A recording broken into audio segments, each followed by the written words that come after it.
So, how do you get the call that you got a deal in the U.S.? I think it was January or something like that. Late.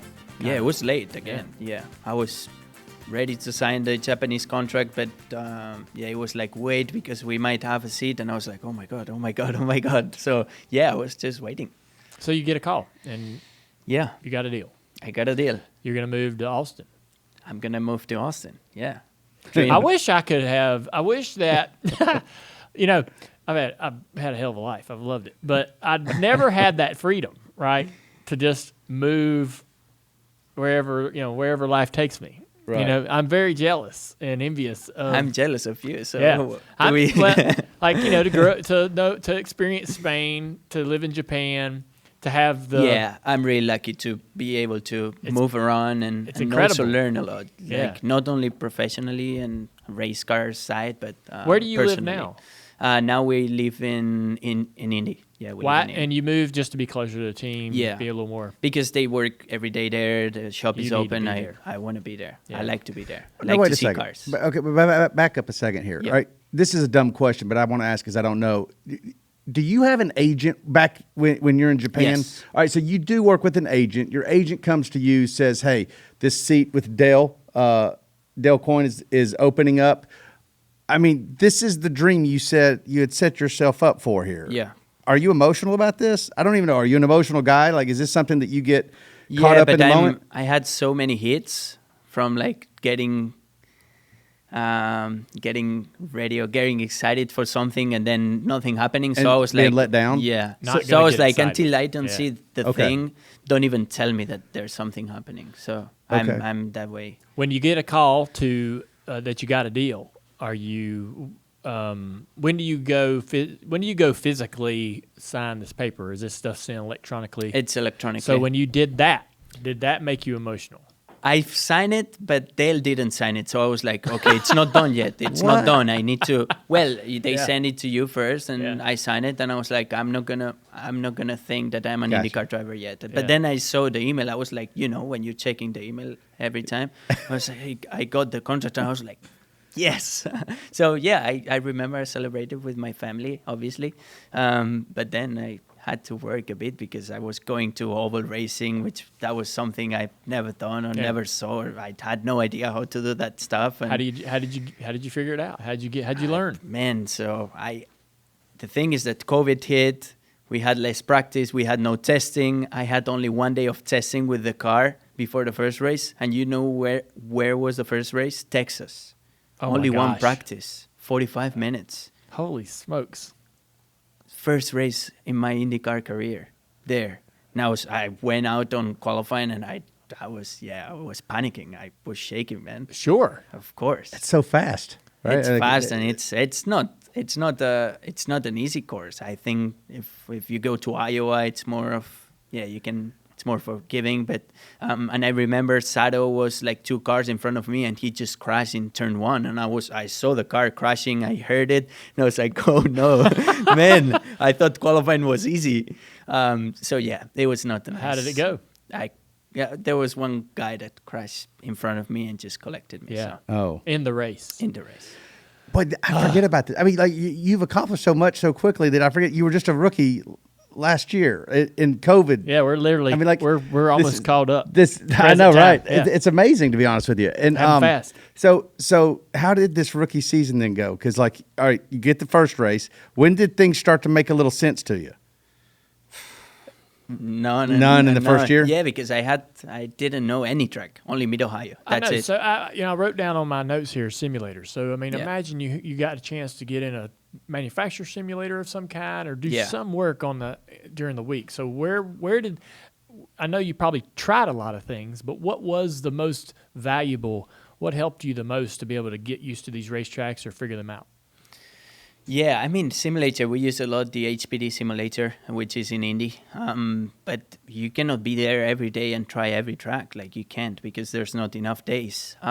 So at home, I do everything I can at home. Yeah. Watch onboards. I think, to learn a new track, iRacing, it's amazing, in my iRacing? opinion. Yeah. Yeah, me too. Cool. We should do it. What's your setup like? do you go all out like these guys do with their whole rig and the? Yeah, of course. I mean, so you go all out. I don't know How many? I'm sure. How many screens do you have? I have one, but it's the white one. 49 Yeah, inch for the 49. Samsung. Oh, he's like. Oh, I know it. Oh, But Oh, you dude, know. are you I'm kidding? an executive. Yeah. I'm an executive director at iRacing. I've got a job there, man. I work there. No way. Yeah. Yeah. Oh yeah. Alex, listen, their offices are up in Boston. Yeah. We used to, on the way to New Hampshire, we'd stop into the iRacing offices before it was cool. No. Right? Oh, yeah. Oh, and spend the whole afternoon. Very exciting for me, as you can imagine. And so, and there, everybody's cubicle has a steering wheel and a chalkboard and marker, and there's, algorithms and math all over the place. And he's in heaven. But yeah, he goes back to the beginning with iRacing. Oh yeah. No I've way. worked. I was part of the beta team back in 07, 05, 06, 07. Wow. There was Crazy. They only had the Skip Barber car in VIR, Virginia. Yeah. That was the only thing They that had. we ran that every night, trying to get. So you helped them develop the. Yeah, You did a tremendous job. We'd It's show up every insane. night. We'd get on there every night and run VIR in the Skip Barber car, trying to get the race control to work, like No. green flag, Yeah, green caution flag. flag. What No brought out way. what brought out a yellow, and try to break it. Try to make it mess up. Oh yeah, it's fun. I bet. What's your iRating? Well, I got 2 accounts. So my original account, I got up to like a 7,800, and then I quit An oval. on Oval oval. racing, Sorry, yeah. yes. Oval My license. road racing's not very good. Okay. Yeah. And then my second account that I started just about a year and a half ago, I'm up to like 4,000 or so. Not bad. Yeah. I'm not good on the road courses No? unless I'm in a way underpowered car like a Skippy or the Formula Okay. V or Yeah. something like that. Those are fun. Formula V is fun. It is fun. Super fun. Yeah. Yeah. I'm glad to hear that you think that that's a good tool. I've tried to preach that for years. When I was going to go race at Road Atlanta, I was going to test Road Atlanta. I'd never been there. So Jimmie is testing his cup car, and he's there for 2 days, but he's not going to be able to make the second day. He's got something serious happening that's important he needs to be at. And they called me and they said, hey, can you come run the second day? And I'm like, I've never run the track. I don't know. And I'm so nervous. He's the champ, right? And matter of fact, like they literally had just won the championship the year before. So I'm thinking, damn, I got to go drive the champ's car for a day. And I ran on iRacing all day the day before. And, man, when I got there, it was like I knew exactly where all the shifts were. I was right up to speed, like really right up to speed. And they were like, man, you've never been here? It's bull crap.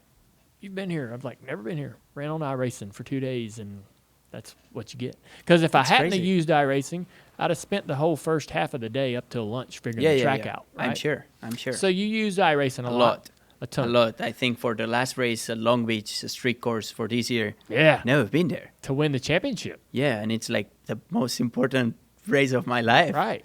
And I just had one day at the HPDSM. I need like as many laps as possible. I think I did driving like 17, 18 hours driving, On which iRacing. is like on track. Yeah. Just 17, laps. 18 You Just man, laps. Well, test- I did some races, races, yeah, yeah. with different cars as well. It's not like only IndyCar. I just want to know the track. Did you run in the series last year during COVID? Of course. Online? Yeah. So we were in the race And together at yeah. Michigan? Yeah, we Yeah. were. Yeah. Hey! Yeah. I raced against him. Yeah, you don't Yeah. remember you wrecked him. What? I did? No, No, but you Oh, finished my third, right? God. You Why finished would you do third. Luckily, yeah. I didn't even listen. Yeah, I remember. You were there just watching us play hard, and then suddenly he just passed us in the last Listen, couple of is that laps what and happened? finished third. Yeah. We're out there. He knew how to race. We're testing. I didn't. So we're testing, and I'm like, I'm okay. I don't know how to. There's some things that you do either with the steering bias or the brakes, and I wasn't sure what was the best thing to have, because in the oval you want to change your steer ratio and things like that to be a little quicker on long runs and stuff. But I was kind of keeping up in the testing we were having, but when the race started, there was a big bad crash on the very first start, and I bumped somebody, but I didn't know if I hurt my car. And so we start racing, and I got no speed, and everybody's driving away. And I'm like, man, I am slow. This is embarrassing. I'm embarrassed. And then I come down pit road and got my tires. The race keeps going and going, and I don't know what happened, but I ended up finishing third just on fuel mileage. Oh, That's yeah, right. it was a fuel mileage Yeah, race. that's right. I remember. Everybody had to pit. Yeah. And it saved me. And I looked like I knew what I was doing. I'm like, oh, yeah, plan that out. That was my plan. Yeah. because right. I was so slow. I couldn't figure it out. I was like, why am I so slow? But yeah, I got lucky. Did you ever get that answered, by the way? I think I hurt my car because we had a big crash at the start, but I didn't want to use my reset. As soon as you have a small hit. I didn't want to use my reset, so I was saving it. And there was no other caution. Big cautions, I remember. But that was so cool, man. You know what was funny is listening to all Will Power and all the drivers. It's the best thing. It's the best thing. Call each other wankers and all that. Yeah, it was amazing. It was Will insane. Power doesn't hold back. Oh, yeah, he was the guy. Like, I was turning it off. Turning it on all the time just to hear him. Yeah. It's amazing. Yeah. There was even a time, I think after the race, and you guys had just crossed the finish line, that you had said something that I don't know that you intended to be for the entire. I said something like, I can't believe these guys are raising hell at each other like they were or something. Or maybe I think you actually said, I can't believe they didn't pit or something about the fuel mileage. And then Will, because now it's public, Will kind of chirp back at you about something. Yeah. And we're like, no way. Yeah. I mean, does that surprise you? Will felt like that the race control gifted the win. That's right. There should have been a yellow that wasn't a yellow. That's what it was. I don't remember what it was, but so I wanted to ask you about that. One of the things that we don't have in the Cup Series is international personalities. So, even though a guy might be from California or upstate in the Northeast, the culture's not quite drastically different. We all kind of know how to race each other, and there's not a big difference in what a block is or racing etiquette, give and take, things like that, right? That you kind of learn racing through the years. When you race in the IndyCar Series, all of you guys are from different parts of the globe, right? You raced in Japan, go-karts in Europe.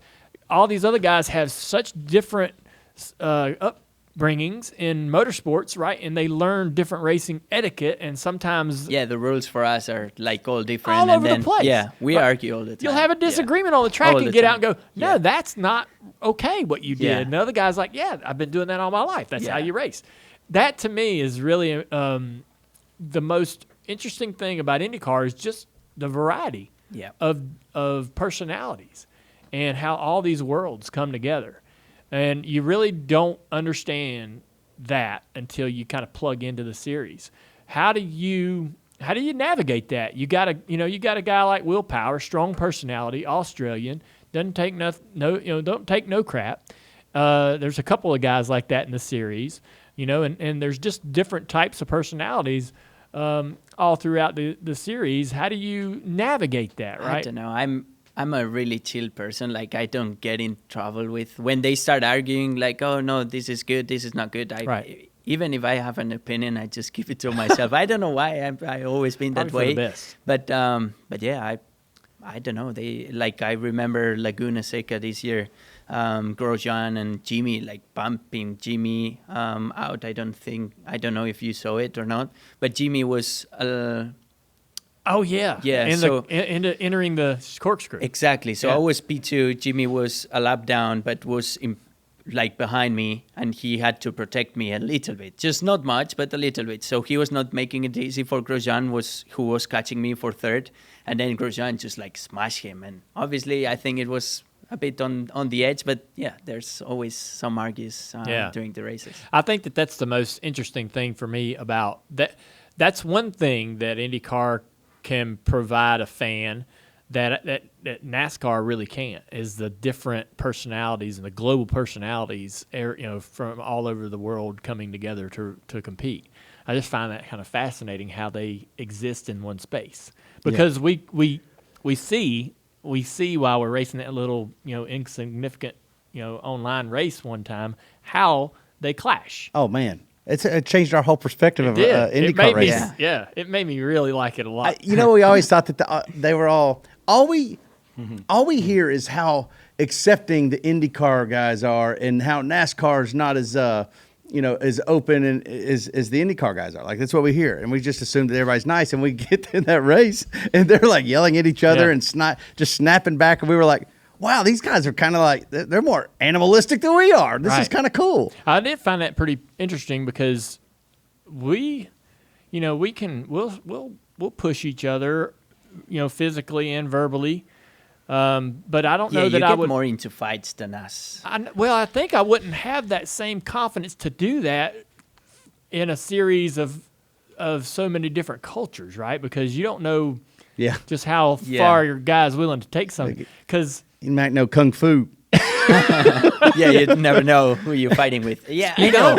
But I don't know. I think NASCAR is more like somebody can punch you in the face in NASCAR. Not in IndyCar. No. I know nobody's going to punch me because otherwise they're not going to do the next race or something. I'm sure something bad's going to happen. But in NASCAR, I don't know. Like yesterday, Elliott and Harvick. What did you think about that? You don't have to pick a side, but what do you? Well, I think it was great for the fans, right? Sure was. But you were a fan, so you were loving it. I was a fan. Yeah, I was loving it. But at the same time, I wanted the 9 to make it to the playoffs because I thought it was not fair for him not to miss it. But how it ended, I think it was great for everybody. Yeah. So, what was let's go back 5-10 years ago. What was your opinion of stock car racing? It's very different to what I'm used to, and I think now you're incorporating more road courses, which makes me feel more like what I know, but not before. Before. It's like it's a completely different thing, and still now in IndyCar, I think this year we did all road courses. We did all podiums and 1/4, but on the ovals, we didn't do that great, so I'm still getting into. So I don't know. I think haven't seen it yesterday, haven't been there and watched it. I know it was at a road course, but that's a road course, so it's a bit different. But I loved it yesterday. Yeah, it's great. The show is great. That was a wild show. It was amazing. I was actually going to ask you that. I wanted to know, since you've been at all of the major road courses and just, I mean, you're talking about your first win at Nürburgring. I mean, what do you guys think of that Roval? Like, does it seem a little gimmicky? Different. Well, I think it's a hybrid between oval, street course, road course. So it's a mix of everything. But I think it can give you like good racing, right? Like we saw that. I think the chicanes are great for how the cars look there. I call it Frankenstein. Yeah, it is. It's like a mix of everything. But I think it's great. I never raced there, so I don't know if racing is great or not. What is it great to race? Well, I never raced on it myself either. It was later than that? Yeah. Okay. Driving around it, though, it flows. It's wider than it looks, and it flows better. It looks like it'd be cumbersome, quirky, like 90-degree corners, like how you enter when you come off of the front straightaway on the oval and dart into the infield. It looks weird, right? It doesn't look very good, but it actually flows pretty nice. Okay. And I did on iRacing some, so that's good. But All right, guys, I know a little bit about cars, so believe me when I tell you that Tire Pros, they're the real deal. They've got great people, great service, and they can take care of all your automotive maintenance needs. Plus, they're a sponsor of this show, so you know they got great taste in podcasts. So check out Tire Pros. Follow them on Facebook and tell them that I sent you.